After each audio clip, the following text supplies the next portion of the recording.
bienvenue à Un peu plus léger. Saison 2. Moi, c'est TK, l'américain. Et moi, c'est Fanny Cotin. La saison dernière, nous avons suivi mon chemin personnel de perte de poids. La suite logique, être un peu plus léger dans la tête et pas juste dans l'assiette.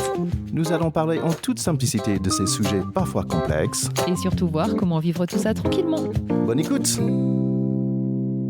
Bonjour et bienvenue à Un peu plus léger. Alors moi, c'est Terry Kaufman, TK. Je suis très content d'être là avec Fanny Cotin. Salut Fanny! Salut Thierry!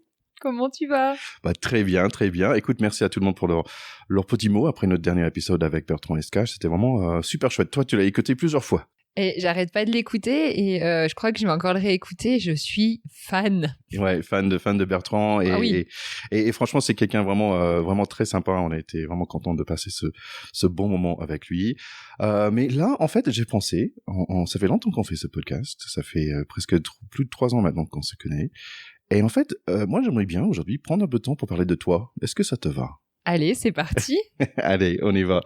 Parce qu'en fait, on a fait un sacré bout de chemin ensemble. Moi, je suis venu en tant que pour un consult, en fait, parce que par rapport à mon chemin de perte de poids, je trouve que le courant a passé entre nous. Et après, je suis revenu pour te pitcher un petit projet, de dire tiens, on va faire un podcast ensemble. On a bossé 6 mois ou même plus avant la sortie du premier épisode de ce podcast. Question, pourquoi tu as dit oui? Parce que j'ai eu un bon feeling avec toi. D'accord. Et moi, je fonctionne beaucoup sur l'aspect relationnel, en fait. Je me pose pas vraiment beaucoup plus de questions. Si au niveau relationnel, je sens qu'il y a un truc qui passe, j'y vais. Et j'ai pas plus réfléchi. Je me suis dit, c'est sympa, c'est original. Je sais pas trop ce que c'est, en fait, parce que je me souviens que tu m'as clairement expliqué la première fois où on s'est vu ce que c'était un podcast, parce que pour moi, les podcasts, c'était des émissions radio, en fait, diffusées par les radios, rediffusées. Et donc, tu m'as clairement expliqué. Donc, en fait, la première fois que tu m'en as parlé, je ne connaissais pas vraiment les podcasts, mais je sais pas, je me suis dit, ça risque d'être sympa. Et c'est le cas. Et c'est marrant, c'est vrai que tu fonctionnes beaucoup dans le feeling des choses. En fait, tu m'avais dit une fois, tiens, je vais attendre pour pas réfléchir, mais sentir. En fait, c'est assez marrant. Oui, et puis j'étais déjà là-dedans au début quand on a commencé, mais ça s'est encore bien plus développé entre-temps. Et c'est vraiment ça, c'est que j'attends de sentir quand est-ce que c'est le bon moment ou pas de faire les choses, s'il y a des freins à l'intérieur ou pas. Mais ouais, c'est vrai que c'est vraiment mon fonctionnement de fond. Écoute, si on parlait un peu de toi alors dans cet épisode, parce que je suis curieux, comment t'es arrivée ici d'être diététicienne en fait? C'était quoi le chemin? Alors, la diététique, pour moi, c'est une reconversion professionnelle, ce qui est quand même assez intéressant parce que finalement, en termes de feeling et de s'écouter, j'en avais pas conscience à l'époque, mais en fait, c'était déjà ça qui était en train de se passer. J'ai une formation de base qui n'a rien à voir avec ni la santé, ni la diététique, ni l'alimentation. J'ai un master en tourisme. Donc voilà, j'ai travaillé un peu dans le tourisme, mais je me sentais pas vraiment à ma place. Je me suis jamais vraiment reconnue en fait. Quand j'étais dans ce domaine, c'était sympa, c'était agréable. Voilà, c'est vrai que c'est un milieu qui est plutôt agréable, clairement, avec des choses sympathiques à faire. Mais je me sentais pas à ma place et j'en avais pas vraiment conscience en fait à l'époque. Juste quand je voyais des offres d'emploi qui correspondaient à ce que je pouvais faire à mon niveau d'études, ça résonnait pas à l'intérieur de moi. Je me disais, mais j'ai pas envie de faire ça, en fait. J'ai fait des études, je suis en capacité de le faire, intellectuelle, mais juste, j'ai pas envie, voilà. Maintenant, je sais ce qu'il y a derrière, c'est que ça sonnait pas juste pour moi, mais j'étais pas en capacité de le ressentir comme ça. Et puis un jour, dans ma voiture, j'ai eu une révélation. J'appelle vraiment ça une révélation parce que ça m'est arrivé dans la tête de nulle part. Et je me suis dit, je vais être diététicienne. Et j'ai tout de suite embrayé à rechercher pour comment faire une reconversion avec le CNED. Je me suis tout de suite lancée. Je pense que ça devait être dans l'été 2013 et j'ai attaqué les cours au CNED en peut-être début octobre 2013. Donc ça a vraiment été du tac au tac. Il y a eu une évidence. Et puis tout s'est enchaîné en fait assez naturellement derrière. Avec quand même quelques doutes à des moments où je me suis dit, mais purée, cette formation, je sens qu'il faut que je continue, mais pourtant la formation de base me parlait pas tant que ça. Il y avait beaucoup de calculs, de calories, c'était faire des plans alimentaires, ça me ressemblait pas. Mais je sentais qu'il fallait continuer jusqu'à ce que je fasse un stage à la Beline, Salins-les-Bains, où là, il y avait des approches comportementales et des prises en charge de poids au niveau des adolescents, mais avec approche comportementale. Et là, j'ai eu vraiment le deuxième gros déclic. Je me souviens vraiment précisément des prises de conscience successives dans ma voiture quand je faisais les trajets et où je me suis dit, purée, là, je suis à ma place. Et le premier entretien individuel que j'ai fait avec un jeune, j'ai vraiment senti qu'en moi, il y avait quelque chose qui s'ouvrait, quoi, qu'il y avait vraiment quelque chose d'évident. Et à partir de là, tout s'est enchaîné de manière hyper naturelle. Et tu as pu suivre le chemin aussi, tu t'es écouté assez pour suivre le chemin.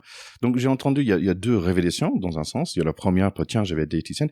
Mais celle-là, il est venu d'où en fait? Il n'est pas sorti de nulle part. Sincèrement, j'en ai aucune idée. Mais vraiment, hein.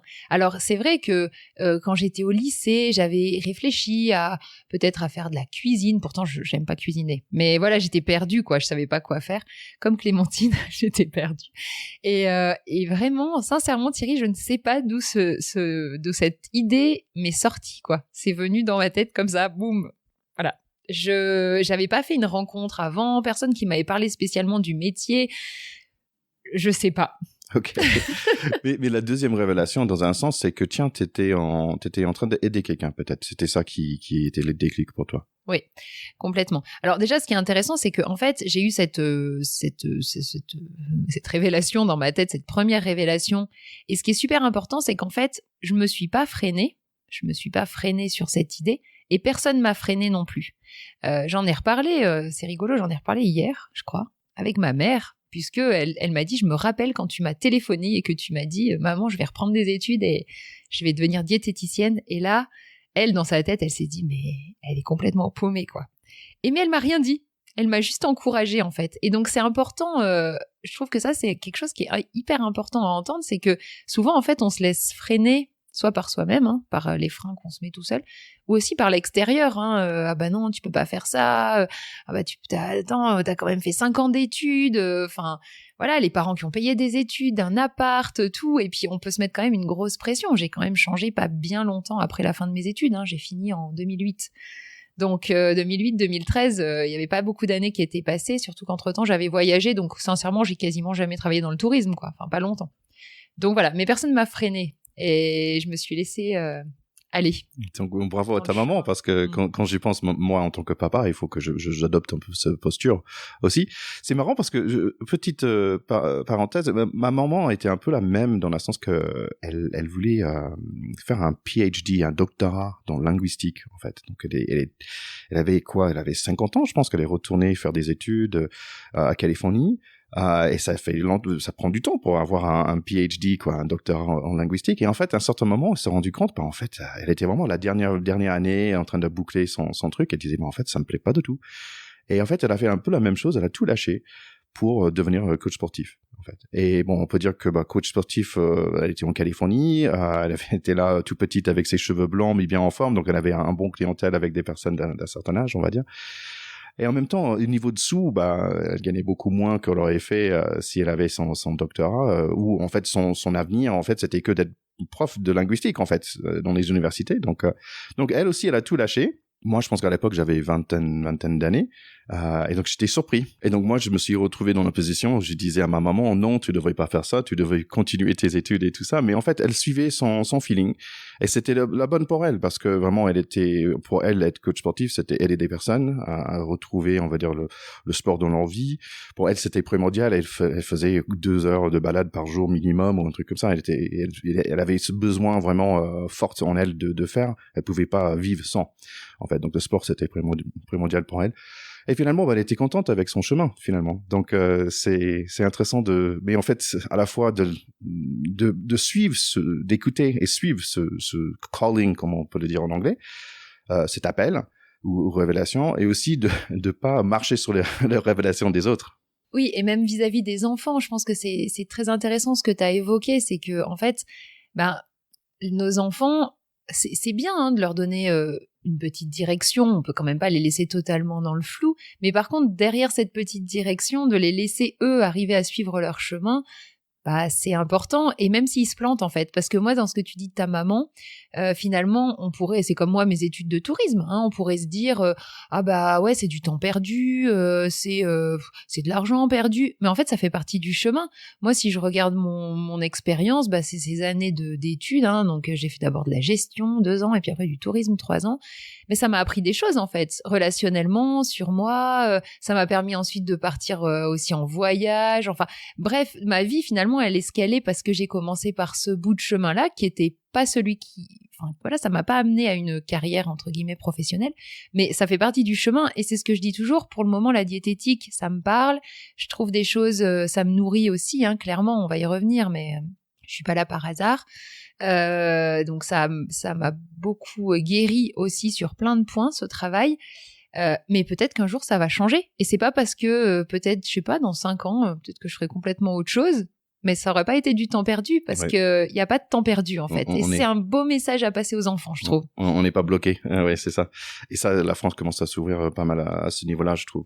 Et je pense qu'aux États-Unis il y a un sacré wagon, enfin il y avait, maintenant je suis pas assez au fait de maintenant, mais en tout cas je pense qu'il y a 20 ans il y avait déjà un sacré wagon d'avance sur cette réflexion là en fait, hein, parce que moi je me rappelle ma mère a des amis aux États-Unis, et en fait déjà quand j'avais je sais pas une dizaine d'années, donc il y a 25 ans. Oh, 25 ans, waouh. Et ben, les gens, ils changeaient de boulot, en fait. Ils naviguaient un peu plus que nous en France. Et nous, c'est un peu plus récent, entre guillemets. Ouais. Mais je pense que c'est une question pour un autre épisode, hein, parce que je sens, c'est quelque chose de super intéressant. Et moi, perso, qui a vécu dans les 2 endroits, je le sens beaucoup aussi. Bon, je voulais revenir un peu sur ta métier, en fait, de diététicienne. Est-ce que, par exemple, est-ce que parfois, de temps en temps, est-ce que t'as un peu marre de toujours parler de nourriture? Est-ce que ça t'arrive? Non, parce qu'en fait, je parle pas beaucoup de nourriture.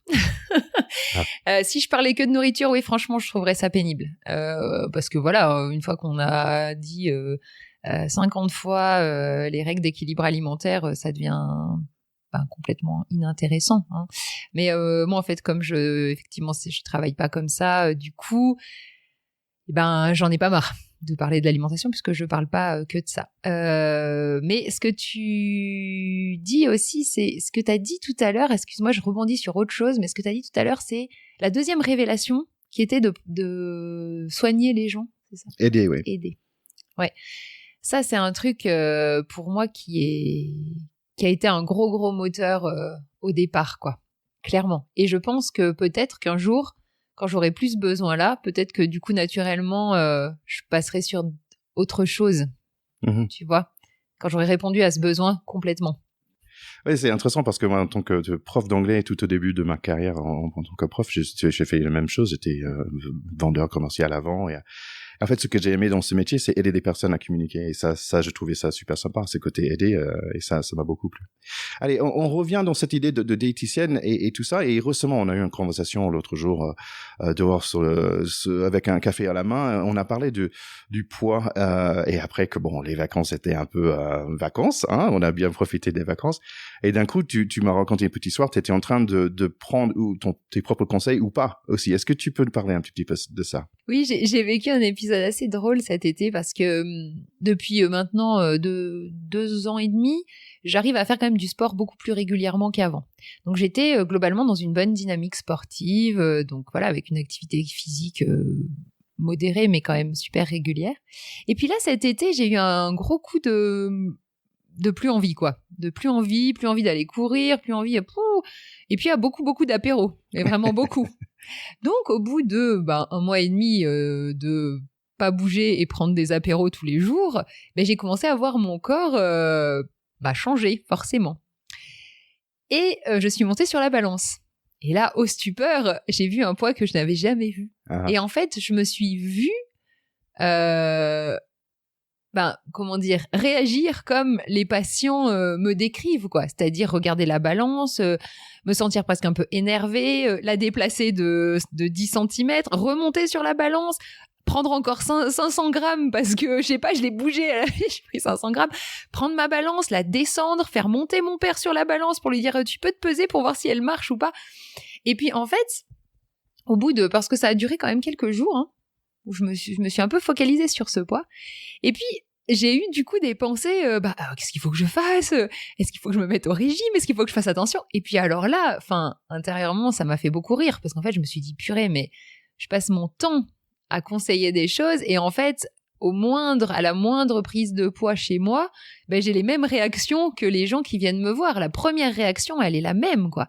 Donc c'était super intéressant et ce qui est cool, c'est qu'en fait, suite à ça, ça m'a permis d'encore plus lâcher prise. C'est-à-dire que je me suis dit, ok, la balance, elle m'enquiquine. C'est pas elle qui va décider si je me sens bien ou pas dans mon corps.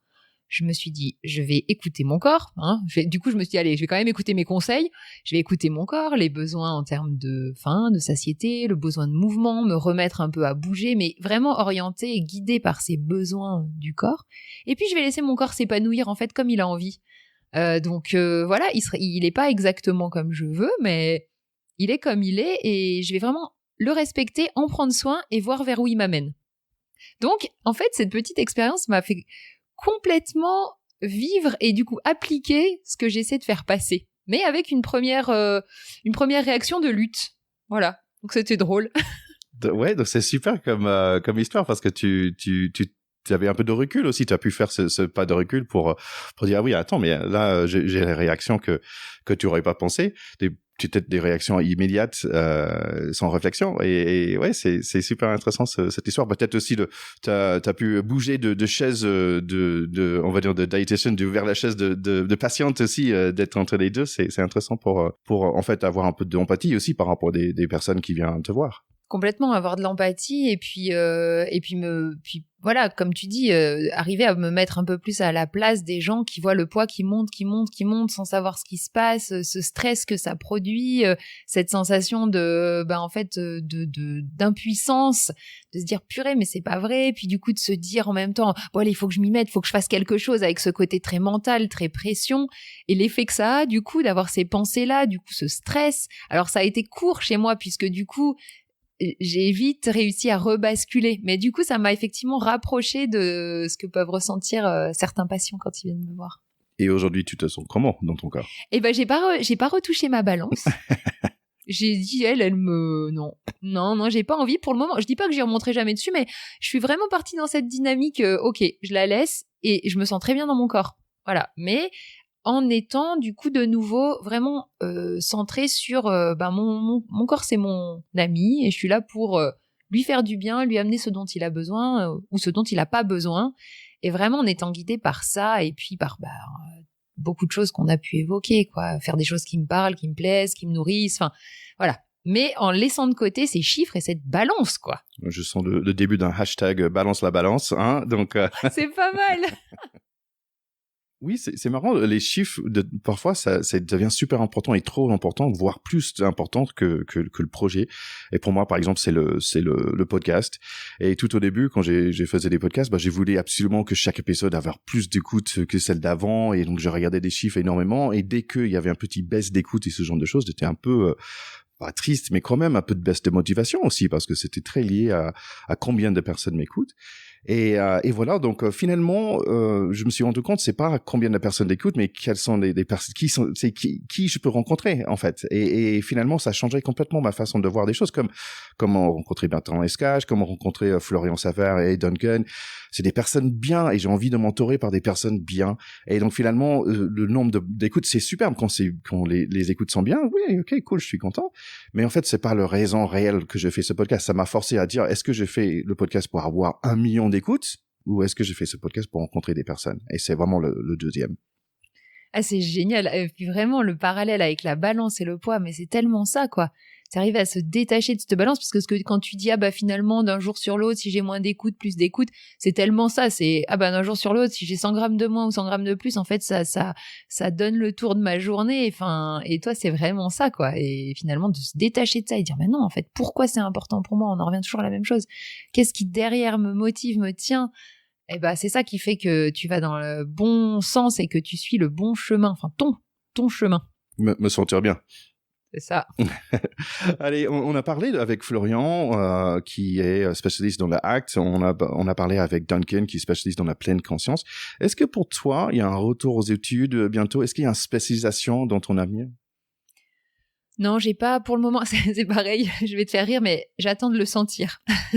Pour le moment, il y a des choses qui m'intéressent, notamment l'hypnose. Ça fait un moment que je l'ai en tête, dans un petit coin de ma tête, mais c'est pas le moment. Je le sens pas pour tout de suite. Je regarde de temps en temps des formations, mais c'est pas le bon moment. Donc peut-être que ça pourrait être ça un jour, mais pas maintenant. Non, pour le moment, j'ai pas de projet particulier. J'ai encore, je pense, des choses à explorer. Là, avec l'UTMJ, la semaine dernière, je me suis posé des questions, peut-être sur un peu plus travailler avec les sportifs, des choses que je m'étais vraiment fermée, en fait, peut-être un peu bêtement. Et ça m'a aussi fait prendre conscience que je me mettais aussi des barrières toute seule. J'ai eu quelques discussions avec quelques personnes autour de ça et je me suis dit, en fait, oui, je me mets encore des sacrées barrières mentales. Donc voilà, il y a des petites choses comme ça qui me trottent dans la tête. Ce serait peut-être plutôt ça à court terme, mais pas de grosse spécialisation en vue pour le moment. Mais ce qui est sûr, c'est qu'en ce moment, je te vois en lumière très souvent. Donc, tu avais fait une conférence récemment, et comme tu parlais de UTMG, juste pour tout le monde, c'est le Ultra Trail montagne de Jura, des 171 kilomètres, des personnes qui courent, c'est incroyable. Bref, et t'étais là pour faire une intervention sur le sport et alimentation. Donc, j'étais dans le public, t'as super bien assuré, bravo. Et donc, ça fait plaisir de te voir faire ça aussi. Mais là, tu me dis, en fait, finalement, ça t'ouvre aussi des opportunités, finalement. Ou casse les barrières que tu t'es mis toute seule. Et c'est très rigolo parce que quand on m'a appelé pour intervenir comme ça dans faire une petite conférence dans le cadre de l'Ultra Trail des montagnes du Jura, ma première réaction intérieure, ça a été « Ah non, je peux pas faire ça ». Et en fait, au lieu de répondre en disant « Bah non, je peux pas, les sportifs, je me sentais pas très légitime et tout ça », en fait, je me suis dit « Non, attends Fanny, laisse poser le truc, c'est ta peur là qui parle. » Donc, attends. J'ai attendu 24 heures, je pense. Et au bout de 24 heures, je me suis dit, si, en fait, je vais le faire. Parce qu'en fait, ça me motivait. J'avais envie, justement, d'aller vers ça pour voir ce que ça donnait. Et finalement, voilà, les conclusions sont très positives. Et même en termes d'accompagnement sportif, en fait, j'ai vraiment pris conscience que voilà, ce que ma porte d'entrée sur l'alimentation est tout à fait pertinente même pour les sportifs et ma barrière elle était purement mentale en fait. Donc encore une fois, pas se laisser guider par la peur et puis se dire en fait je suis mon chemin, mais parfois on a cette peur là qui arrive et qui nous met tous les warnings en route et d'arriver à la repérer comme telle et se dire ok je la vois, je la laisse sur le côté mais je vais prendre ma décision en dehors de ça. C'est génial, mais c'est quelque chose que j'ai appris dernièrement en fait, sur la dernière année, je pense. Bravo, chouette. Bravo d'être à l'écoute de toi-même. Écoute, est-ce que tu as un dernier mot par rapport à ce métier de diététicienne et comment tu le ressens? Oui, juste, je pense que c'est important d'être au clair que quand on fait ce genre de métier, je pense que c'est pas le seul. Je pense que on pourrait le dire pour beaucoup de métiers, mais notamment les métiers où on prend soin des autres. En général, on n'est pas là par hasard. Moi, je sais très bien pourquoi je me retrouve à cette place, même si ce métier, ce mot m'est un peu tombé dans la tête comme ça. Finalement, il n'y a vraiment pas de hasard. J'ai quand même grandi une grande partie, je pense, jusqu'à presque 25 ans, je pense, à être tout le temps en train de faire attention à mon poids, alors que j'avais pas de problème de poids. Mais j'étais en permanence en contrôle sur mon poids. Jusqu'à ce que je découvre à ce stage l'approche comportementale et l'approche liée aux sensations de faim et où là tout s'est éclairé dans ma tête d'une manière différente et en fait je me suis déjà beaucoup libérée vis-à-vis de l'alimentation moi-même en fait en faisant ce métier et puis en fait d'être dans l'accompagnement ça permet aussi pour moi de se soigner soi-même en fait c'est que je suis là parce que j'avais certaines difficultés. J'en avais pas forcément conscience et le fait d'avoir fait ce métier et d'avoir eu toutes ces rencontres et de m'être mis dans la position du soignant, de l'accompagnant, ça m'a permis d'évoluer et de lâcher sur un nombre de choses qui sont impressionnantes, quoi. C'est vraiment je le fais pas que pour les autres en fait. Je le fais aussi beaucoup pour moi. Ouais, j'ai l'impression que tu apprends avec tes patients. Complètement. Ça m'est même déjà arrivé plusieurs fois de dire aux gens en fait, c'est moi qui devrais vous payer là, non? Fanny, c'est toujours un plaisir de faire ce pod ensemble. Par contre, la petite graine, tu peux m'aider là aujourd'hui, s'il te plaît. C'est quoi la petite graine de cet épisode? La petite graine de cet épisode, ce serait vraiment de de pas avoir peur de suivre un chemin qui est pas forcément celui qui est tracé. Hein. Ça fait une super référence à notre épisode précédent avec Clémentine et les bandes dessinées le jour où. Mais c'est vraiment se dire que à finalement chaque jour, on a tout un tas de possibles devant nous, notamment professionnels, mais pas uniquement, et d'essayer de faire les choix qui nous rendent les plus heureux en fait chaque jour, et de pas avoir peur de la peur.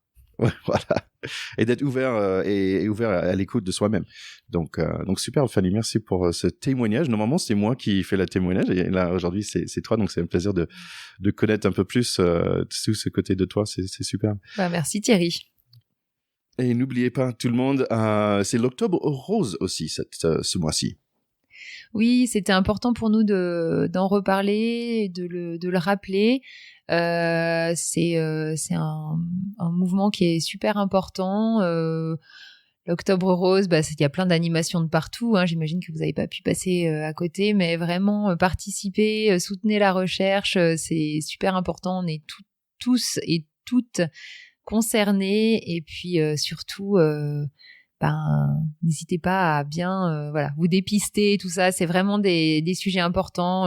Moi j'ai 36 ans, mais je connais quand même un certain nombre de personnes autour de moi, même jeunes, qui ont eu des cancers du sein. Donc vraiment soyez attentifs, et puis faites attention à vous, quoi. Ouais.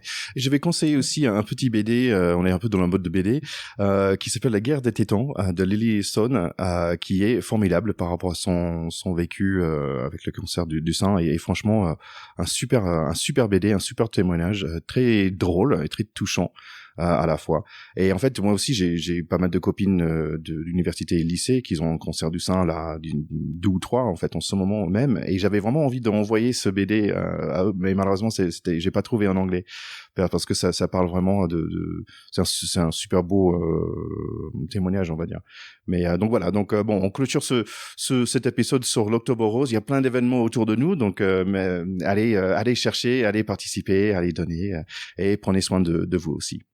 Et bon, c'est la fin de cet épisode. On reviendra dans le mois de novembre où on va parler de Movember, donc vous allez découvrir tout ça. Bon, merci beaucoup Fanny. Merci Thierry, à bientôt alors. Allez, à très bientôt. Nous espérons que cet épisode vous a plu et que vous vous sentez déjà un peu plus léger. Merci de partager sur les réseaux sociaux, likez notre Instagram et laissez-nous un review sur Apple Podcasts. Et si vous cherchez une diététicienne, je connais une très très bien. Allez sur Facebook et cherchez Fanny Cotin. Et écoutez aussi les autres podcasts de TK. Back to Pot sur le rugby et Baguette sur la France, but in English.